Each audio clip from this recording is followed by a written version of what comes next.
श्री स्वामी समर्थांच्या प्रकट दिनानिमित्त आज आम्हाला मंदिरामध्ये जायचं होतं. मंदिरामध्ये घेऊन जाण्यासाठी तर शिऱ्याचा प्रसाद मी बनवला होता.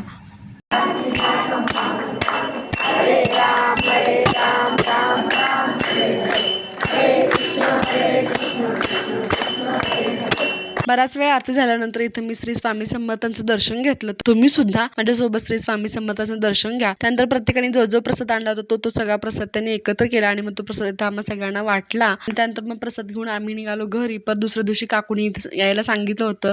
इथं महाप्रसाद आणि आरती सुद्धा होती.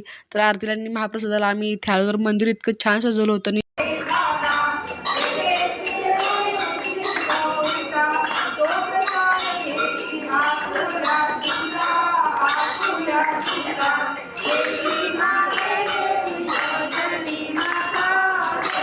आरती झाल्यानंतर सर्वांनी धूप वगैरे घेतला आणि त्याच्यानंतर मग महाप्रसाद घेऊन आम्ही आलो घरी. कसा वाटला हा व्लॉग नक्की